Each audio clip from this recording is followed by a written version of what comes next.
which could control and regulate and prevent these elements from fulfilling what their logic was. Because he argued, quote, no society could stand the effects of such a system even for the shortest stretch of time unless its human and natural substance, as well as business organization, was protected against the ravages of this satanic male. And he said that the great transformation had to be keep these forces under control. The destruction of the environment, the production of money to make more money, and the use of labor as purely as a commodity. And he developed what we would now call a social democratic program. But in fact, what he thought should be the great transformation, what we are witnessing is something that is its exact opposite. We've seen the doubling of the workforce in the world since 2000 to 3 billion in the space of a few years, with the phenomenal growth of capital in China. And some of the conditions in which Chinese workers work today are often as harsh as working in conditions that are as harsh as, if not more in some cases, of workers in Victorian England in the 19th century. People don't talk about this, they just look at the Chinese advance, which is phenomenal, agreed.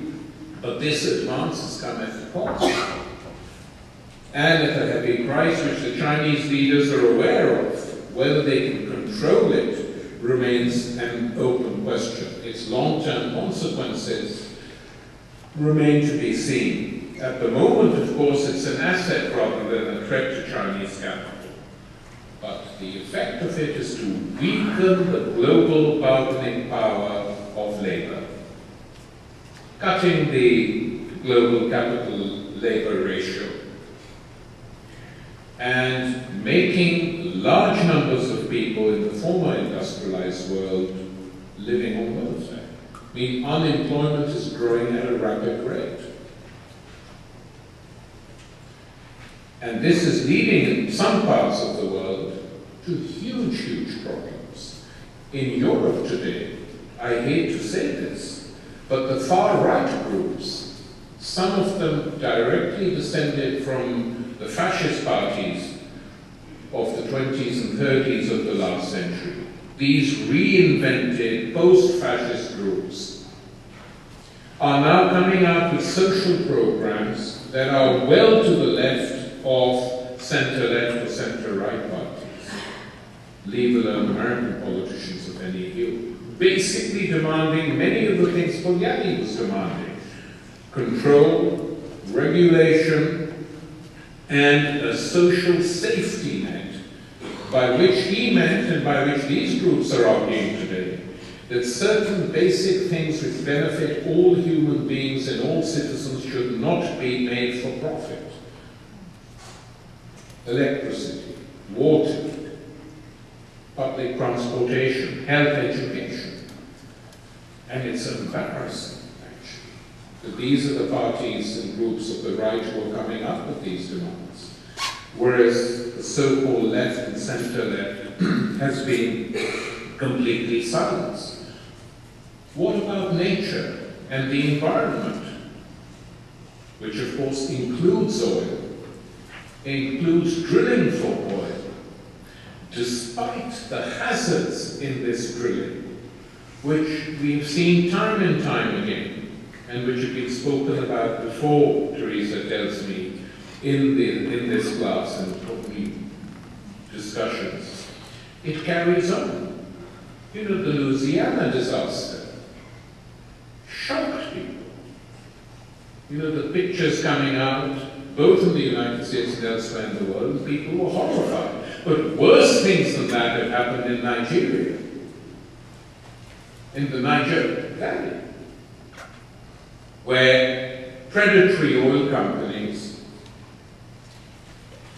have totally ignored the environment and reduced large parts of Nigeria's richest oil region, making it look like a landscape from a huge, awful, ugly flood.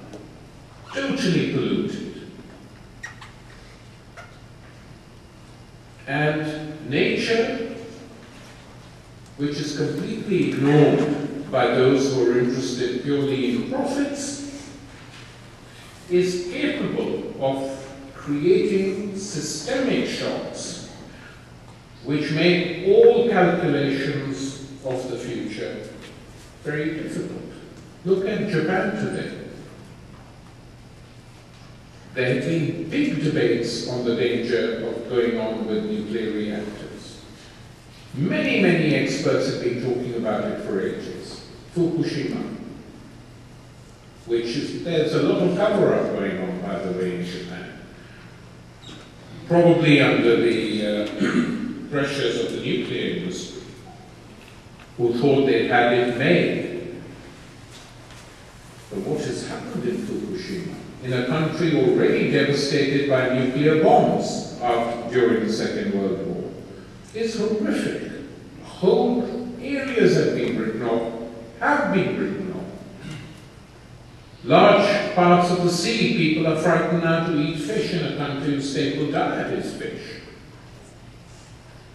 What the political results of this will be, we don't know. But suppose a similar thing happened on the West Coast, which is on fault lines, as we know, leaving aside all the other hazards, where a string of nuclear reactors exists. And any time people raise these questions, when there are no accidents taking place, they're denounced. You're looking backwards, we can't rely on coal, this, that, and the other. Very little serious thinking and planning goes on. That is the nature of this turbocharged capitalism under which we've been living in the 80s. Till now, ecological catastrophes of planetary scope, which are now feared more and more, have failed to bring states together in any common preventive program. And what stops them is that they fear that it might limit profits, money. Rival businesses and governments attempt to shift the costs of redeeming, changing, blaming each other. Eventually, the logic of action in common will have to prevail, because it threatens the planet. And we have to think seriously. Carbon emissions, rising sea levels, deforestation, water shortages, water pollution, epidemics, and the like. You can't not think about it. And it is impossible to think about it unless it is thought about collectively. Individual experts do not offer a solution, they can offer advice.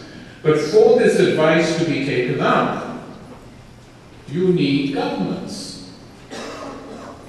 Not just the United States governments, European governments, Chinese governments, Indian governments, to see that this is not just a problem for one part of the world, but it could affect the entire planet. Whether this will happen, we don't know.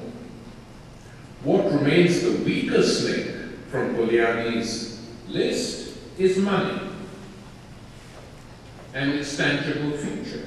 Imbalances in the global financial order continue to exist. The US continues to run out heavy trade deficits. China and Japan, now we don't know how it will be affected, accumulate vast piles of dollars. Europe suffers from cheap Asian imports and a depreciating American currency. These are now a staple of commentary in mainstream newspapers, not something that is argued particularly on the left. The blind expansion of credit